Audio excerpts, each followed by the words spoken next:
Welcome to the InStory show. I'm Devorah Spilman, your host, and today I am thrilled to welcome Marianagela Parrodi. Hi, Marianagela. Hi, Devorah. Thanks for having me today. It's a pleasure. So Marianagela is an intuitive healer, a naturopath, and an author. And today we're going to focus on kind of the journey of really trusting your intuition, trusting your healing abilities, and how you who are watching can do that too. So Marianagela, tell us a little bit about what you do now, and then we'll go into a little bit of your story of how you got, how I like to say, from there to here. Great. At the moment, I support people, especially women, one-to-one, and run courses and online groups to support them to develop their gifts, awaken their intuition, and also start to see, what they really hear, their purpose and passion, and, actually making a living from that, so that they're thriving from their gifts in a great way. Just the coolest thing ever when we get to do that. That's right. Just because we are here to use them, and we are supposed to make money from them, to support ourselves, to support our life, and not just do it for free all the time. Yeah. I know, and that maybe we'll get into that a little more, because I think that is a big work for many of us, is how can I, this is just my gift, how can I charge money for it? Yeah. So all right, but let's back up a little bit. So I assume you're kind of intuitive and know things, but what I would love to know is, how did you get started? Like, did you have intuitive abilities naturally when you were a kid? And did you have to shut it down? Like, how did the journey go for you? So I was born in Chile, and we left South America in the 70s because of all the political uprising, and moved to Sydney, Australia. And I was quite immersed in fear. The culture of Chile, people were disappearing already. So I had a lot of fear around me, and my dad especially was really struggling to protect us, to keep us safe. And so all the dialogue was around, we're not safe, bad things happen to us. And so I would have, especially at night, a lot of disturbing dreams. But I would see spirits, I would see fairies in the garden, I would feel things. But over time, it got too much for me. I was really overwhelmed what was coming through. As an empath and a sensitive, I was too open, and I was just perceiving a lot of everyone's struggles and pain and difficulties. When my grandfather, or just before my grandfather died, I could see all these spirits above his bed. Now I realise they were all carrying candles, preparing him for his transition. But as a 8-year-old girl, I was petrified and just wanted it all to go away. After that, everything disappeared. I stopped seeing, but my feeling was still really strong. So when I went to school, I could feel my grandfather around me. It was just like palpable. I didn't know he was there. I just knew, and I was still frightened. I didn't know what that meant. I didn't know if it was, when I was him, I didn't like, because I couldn't see. It was just a bit vulnerable for me. And over the years, it was just, I was trying to search for things. How could I open that up? How could I find peace? I was quite an anxious and depressed child. All this sensitivity was too much. I had chronic fatigue. The minute I got up, I was just really dragged down by exhaustion. And I didn't know what was wrong with me. My immune system started to really play up. I constantly had tonsillitis, and I was a wrecked kid, really, and depressed and wrecked and anxious. And it wasn't, I was, starting to learn how to develop my meditation practice, because my mind was so negative, and I couldn't still my mind. It was too hard. So I left Sydney and came to Tasmania. It's a little island underneath the big island. And I started working with people that helped me to embody meditation more through physical movement, through singing, sounding. And that helped to release a lot of this accumulation of the fear and negativity that had sort of really suppressed me. It wasn't until I had my first son, who was super allergic to everything, chemical, foods, it was a terrible experience as a mother. I lost my trust in myself. This boy, little boy, would just cry all the time. He was so unsettled. The doctors couldn't help. Even if I started studying naturopathy then, before I trained in biomedical science, so I'd done all the medical part, and that wasn't supporting him. I was trying all the naturopathic versions, herbs, and it was supporting him a little bit, but it wasn't really until I started, okay, I've got to develop my abilities here. I have the answers, but I don't know if that's really going to work. So even though I had started to do a little bit of healing, it wasn't until, okay, I started to using more of my medical way of thinking, systematically approaching, okay, I've tried these things, why isn't that working? The way I started to develop that was, initially using my pendulum and dowsing. And of course, when you're using a pendulum, you start to doubt, is that really true? Does that work? But after a time, I would start to see evidence. Okay, I tried that, and that started to help him. But what I was really working on is what I was carrying, what I had inherited from my father leaving Chile. His dad had left Italy because of Mussolini, and they had taken their wealth. And so they had migrated to Chile. So I've had two generations of people, our family not being safe and having things taken. And so I was working on a lot on that and the karmic imprinting on his body, in his cells, in his tissues. And that emotion that was stored in my body was carried on to him. He is an empath, he is sensitive. And so over time, I started to help him tune into his abilities. And he was, amazing with what he could discern through our meditations. And I was trying to get rid of his negativity and his fears. And he was really gifted. I started to play with cards with him, and he would really tap into the guidance. And so with him, drawing, creativity was really important to help him balance and come back into himself, because he was also picking up on everybody else at school, or the kids' traumas. And that's why he would start to act out.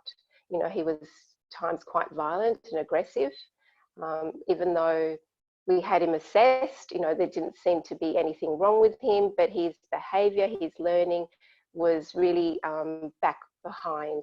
And so all of that really took a toll on me, sleep-wise. Do I trust myself? I'm a bad mother. I don't know how to help this kid. But in reality, I was supporting him the best way. I obviously brought this boy in to help me develop my skills. Without him, I wouldn't be the healer I am today, because of the intensity of it and trying this. He would bring spirits in every night, Wow. So I was forever clearing them, because as a light worker that he didn't realize, a little boy, these spirits were coming for healing. So I'd have to keep clearing them out. So because of all that, Wow. that was really my schooling. I was able to help my clients then to, create a really sacred space in their home, and they upgrade their protection, to help them trust themselves and their abilities, using all of their gifts, hearing, seeing, knowing, and feeling, as well as, being a messenger and being a leader.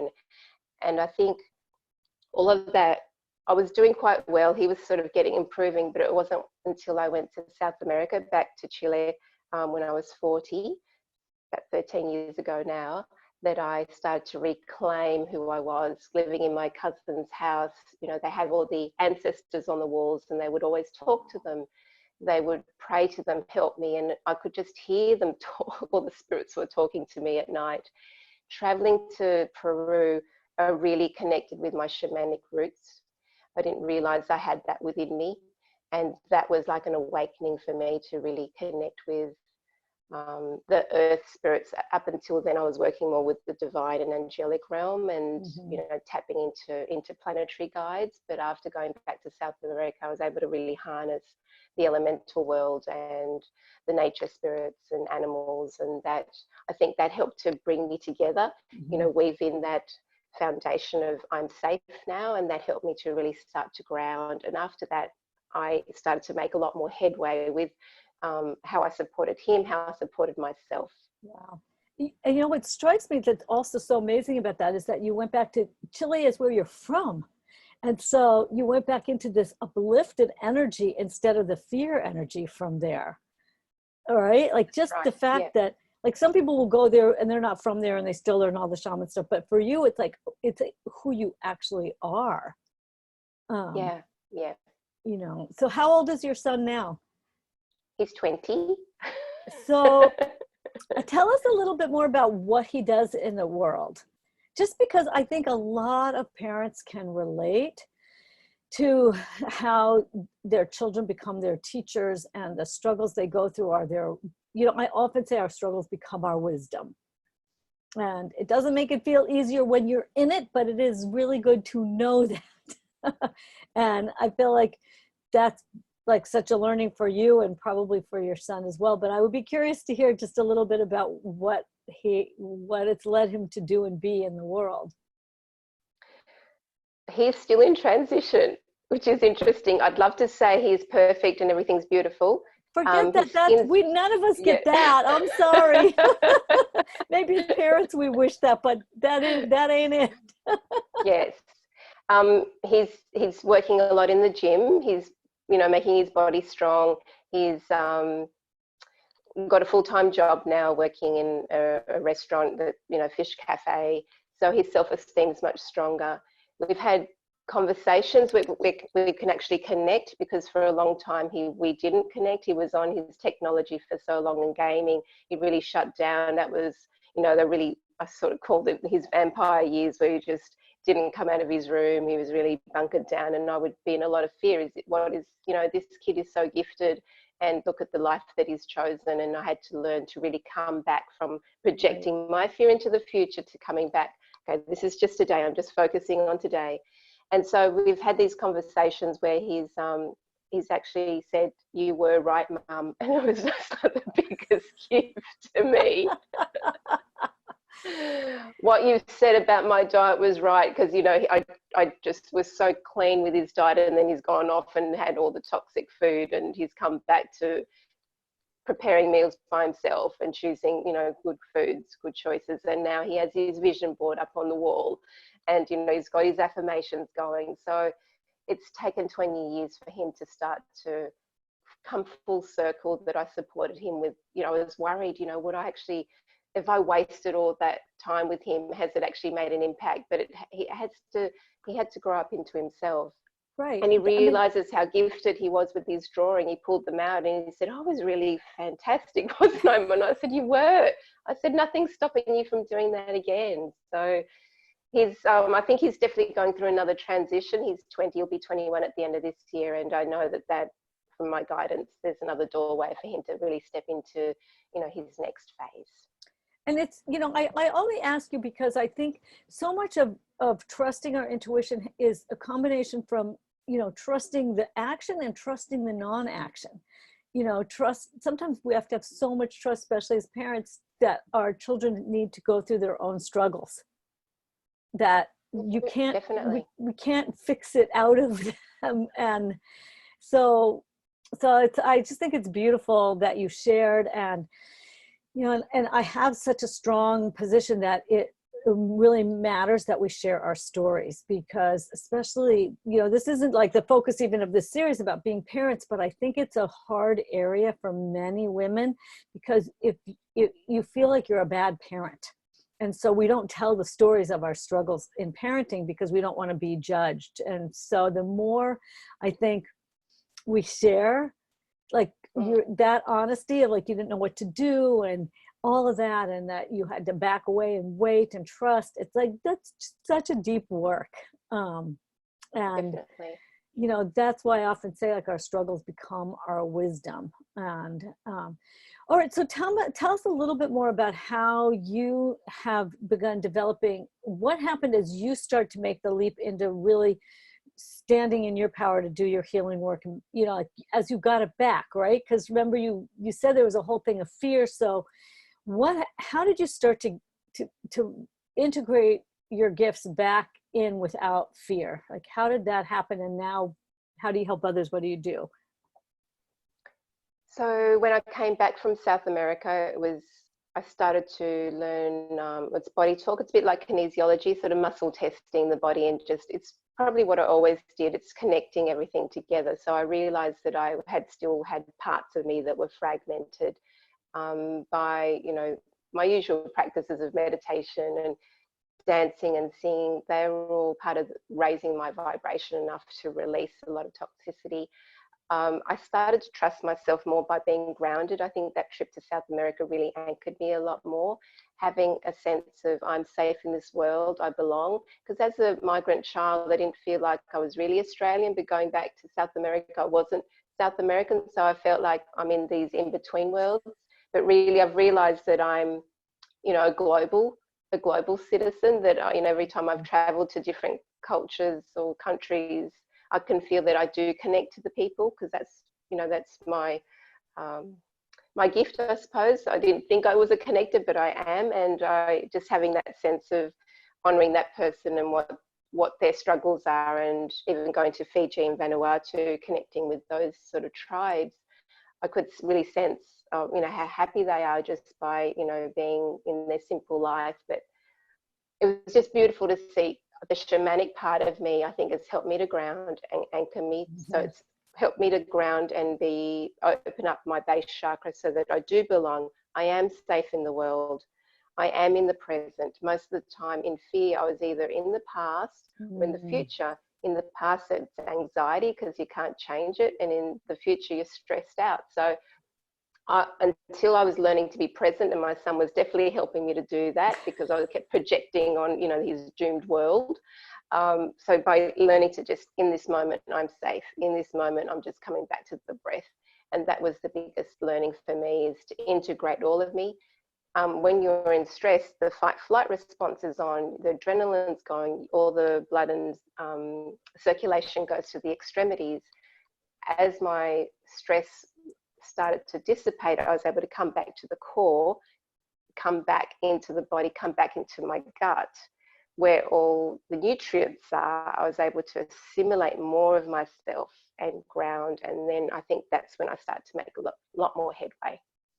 And did you start to see some of the physical things healing that you were feeling that were really bad? Like you said, you had chronic fatigue, yeah. I'm a water sign, so I had no boundaries. I had to really work on having a container around me so that my energy was for me and not just going out and saving everybody that I was unconscious of, that I just kept saving the world or nature or anything that was on the news. I would just leak out. So I've really worked on having really clear filters. I call them filters. A boundary is like, it's too rigid. I still need to receive from nature and filter out as much negativity, because it's not my responsibility. I know that now, and I'm not here to save people. I'm here to facilitate and support those that are ready to awaken and, you know, move on with their journey. I think that's a huge issue for so many of us that are super sensitive, that it's like your energy is pulled all the time. And I've been thinking a little bit about like intuition. Like, how do you do work that's inner, where you begin in the inside and then you lead outward? Like you flow out so that you're not always in that being pulled here and pulled there and pulled. So I've been thinking about that as well. And so I'd be interested to know how you do your, like, what's working now. And maybe we'll go, I know you have a little guided process for us, like an exercise. So talk a little bit about what you do and then maybe lead up to doing that. I do a lot of work with shamanic work as well now, using sacred geometry as well to create energetic, I suppose, spheres within the body or around us, around the house, around our car, our computer, all our assets, so that they are contained with their own little infrastructure of support. I think that was the biggest thing, feeling that if you've got support, then you can, you know, trust yourself. With that protection on, it feels that it's like the drum beat. The drum has, you know, its outer edge. When you put the baton onto it, it sort of ripples out the frequency, but it's still contained within that drum. I'm facilitating the frequency within me, and that is then broadcasting from me. And I support, you know, other people to do that, so that it's they're contained. And using these spheres within the body is helping to restore the blueprint of health back into the physical, and using it as an energetic tool, as a physical tool, even just, you know, clearing the way for the future. If there's any doubt or worry about something, an event that's coming up, it's always really important just to clear the projection of, you know, what the worst case scenario, so that you're opening up to being welcomed and supported in the best possible way. I love image and metaphor so much, so I really love that way of thinking of a drum. I never thought of it quite like that. That it's contained, but energy still goes out, right? The sound goes out beyond the physical container. Yeah. You know, I often tell people when I do my guided process myself to feel that sense of breathing yourself bigger. So you have your body, but you can breathe yourself bigger. So do you want to lead us through a little exercise, explain what it is and its purpose, and we'll dive into a little something? Yes, so this is going to help to activate being present and grounded and support that base chakra, but also activating the solar plexus above the navel, which is where you're in part of your, so that we have the third eye intuition, the heart intuition, and the gut intuition. Often we suppress the gut. So this is about releasing anything where our ancestors have not trusted themselves or made poor choices. So that's what we're doing with that. Okay. Okay, so just breathing in from the divine and breathing that down into the solar plexus, and then breathing up from the earth into the solar plexus. And then with your out breath, I want you to imagine breathing out front and back above that navel, like a funnel, just releasing the blockages that are there. And as we do that, we're just, the intention of that breath is releasing anything stuck that we've inherited from mum's side of the family. And our intention is to go back 8 generations, any imprinting where the mothers have lost trust, suppressed their intuition, had some guidance, but then chose to ignore it. That's it. That feels like that's being released there. You might notice it as the breath changing or more relaxing. So we're just going to focus, same breathing in both directions, breathing out. We're asking about dad's side of the family. That goes back a bit further. It's going back 15 generations, where they had passion and excitement and had a vision and a dream of their future. But because of their role in the family, they had to support the family. They weren't allowed to step into what they really wanted to do, their passion, their purpose. And so there's a lot of suppression there about their intuition, that they couldn't actually act on it. Good, that feels like that's releasing now. And then it's focusing on the base, so we're breathing up and down from the earth, connecting to the center of the earth. So Mother Earth really supporting us. We're calling on the elemental world, the nature spirits, to really clean out anything where we've felt we didn't belong. And this can be even changing schools or jobs, or even just a different group where we felt isolated and didn't belong, didn't feel connected. And as we're breathing up and down, we're just releasing just the next layer that's stored there, that's holding us back from feeling really safe and connected for this year, so that we can start to awaken our purpose, our destiny for this year. That's it. That feels like it's more open and grounding, connected. And then we just ask to integrate all those changes so that we're accessing more of ourselves, more of our gifts that are here to be brought through. Great. How was that, Devorah?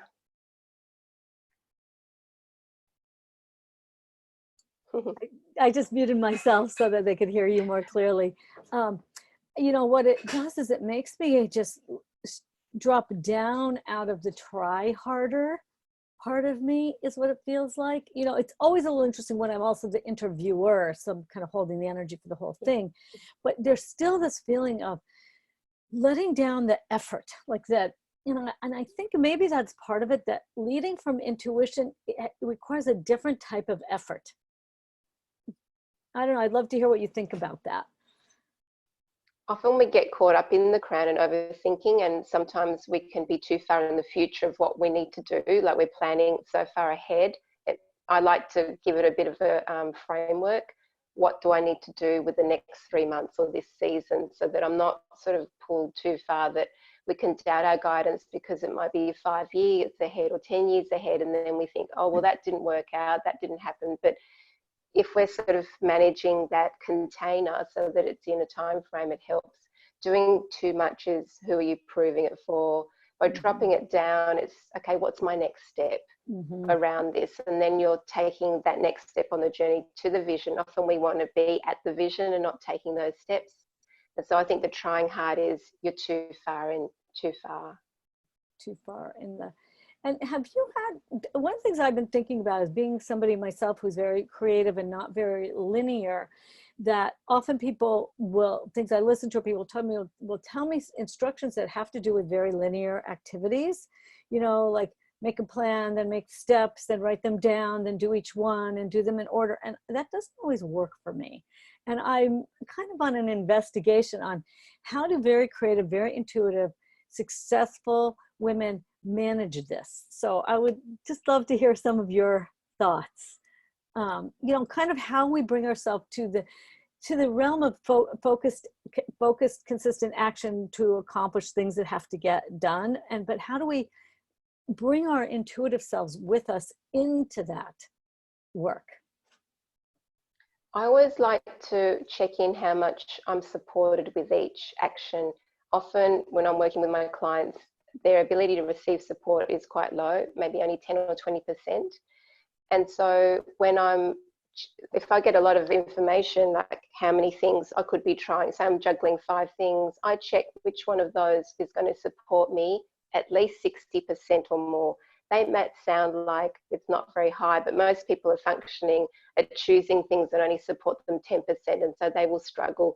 They won't get much benefit from that. It would contract. So I'm always checking in which one will support me the most, and I choose that, because then I'm uplifted, I'm expanded in that process, I'm encouraged, and then that step takes me to the next supported step.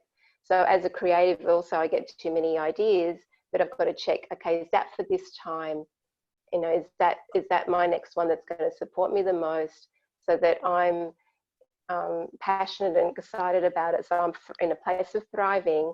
I get the most support by taking that step, and then it's more fulfilling rather than, I've tried that didn't work, that was too hard. And it is about order in a way, because I've got that analytical science mind, but it's the creative bit, how that fits in the right sequence. And so I want you to say a little bit more about how do you know that you are supported? Like, how do you know what's your measure of what's the difference between this is going to support me 10% or this is going to support me 60%, for example? Like, how do you teach people to know the difference? How do they know? Because we're so used to doing what you're supposed to do, or what's the right thing to do. Like, we have a lot of external measures, and I feel like we get caught in all of our assessments are based on these external measures. You know what I mean? Yeah, totally. I always come back to the yes. What does yes feel like in my body? Show me a yes. You know, is my name Devorah? Is it daytime right now? Asking some yes questions so you feel what yes, so get a sense of what yes feels like. Usually it'll be light and expansive and open. You might feel it on one side of the body. It's important to get a sense within the physical what yes feels like, and then show me what 60% feels like. You know, give me a sense of 60% openness, so that you practice that on small things like, should I have an apple or a banana? Should I wear this red or blue top? Should I go to the shop at this time or in the afternoon? So you get more used to what does 60% yes feel like. And no, show me a no. What does no feel like? Anything less than 60% is a no. So a no will feel heavy and contractive. It might be dragging. So the more you play with small things to play with the yes and no, then your 60% will be easier. You might even do that on supplements. You know, should I have vitamin C, or should I have some, a herbal remedy, which one will support me the most today? And that way you are always choosing the best possibility. So then when it comes to a bigger decision, you're used to trying it on small things. So the bigger decision is easier. You start to trust it more because you've had evidence. I had the banana, that felt good. I'm going to just play with that. I'm going to have the apple just to see what it feels like. A no stirred up my stomach, something like that. No, I really absolutely love this so much because I really feel this sense that we've been sort of systematically trained out of trusting anything internal, like, you know, like that feeling how you were afraid to show your intuition, afraid to show that you were empathic. Like, so we didn't grow up having anybody tell us, well, notice how it feels in your body. Nobody, we didn't get taught that. So we don't know how to know. Yeah. We don't know this other way of knowing. And I love that if we can practice all the things that are an obvious yes and then an obvious no, to feel it in the body, not even just like muscle testing stuff, but like actual, how does your body communicate to you? I really like that, because, you know, I think just telling somebody trust your intuition doesn't help, because often people say, I don't know. How do I know if I'm just making this up because I want it to be true, but it's not really good for me? But often So, that happens, they don't know because they're not grounded or they're too much in their head. right, And so by doing that, asking them to connect, feel it in their body, they come back in. right. So it's a practice. Or Yeah, even no, asking after a walk or singing or dancing, because then you are more connected to your physical body, and then you can ask, because often we are sort of overwhelmed and, you know, right, hyper vigilant and just, you know, disconnected in a way. right. I would love this. So we're having a Facebook group for the summit, for the InStory show. So I would love to have people share their comments about this. Like, try it out and let us know if it works. And what are your other tips for learning how to trust your intuition? How do you hear it, know it, feel it, you know, become aware that it has trustworthy information for you? So tell us what your free gift is. So So that people, includes that sort of thing, you know, about boundaries, about cutting the cords, grounding, having your protection on. So all the, you know, 5-step video series to help everybody just, you know, just get really clear on those techniques, so that I guide them through that, and then they can play at any time and, you know, feel supported with it. Yeah. so, no, it's a big deal to do this kind of work. Like, you know, you get to the point where you're used to it, but when someone's starting out, they don't have any frame of reference for how to know in this other way. Yeah. So go and get it. It's called GPS or something like that, right? The inner GPS. Yeah. Your inner GPS. I really love that, because I often Yeah. think I just need a GPS in my life. You know, I want to go here, and I don't know how to get there. So my GPS says turn here, and you know, 500 feet do this, and then 1 mile do this. I'm like, could you just come in my life? And so I really Yeah. love Yeah. that metaphor. Because we have an internal GPS, but we don't know how to hear it.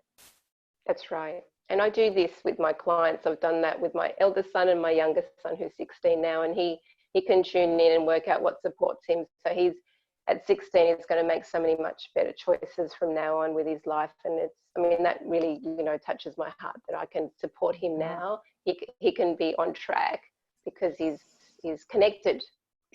Wow. Yeah. You know, and that's also learning, what does it mean that you are supported? Because that's internal, not that we're trained this whole outer is, am I getting approval, right? Instead of, do I feel internally supported or spiritually supported? That's right. Yeah. Super cool. Awesome. Well, Thank you. Marianagela, thank you so much. I really appreciate what you're doing and the journey you're on and the way that you're teaching this. And Marianagela is you'll be able to pop into the Facebook group also, get her free Definitely. gift and take these steps, because I really believe this is a time that we're being called to trust this intuitive part of ourselves and to start to lead in that way. So. All right, Marianagela, thank you so much. And Thank everybody, you. as I always say in farewell, remember to go out in the world, share your story, live your purpose, and be a blessing. Bye, everybody.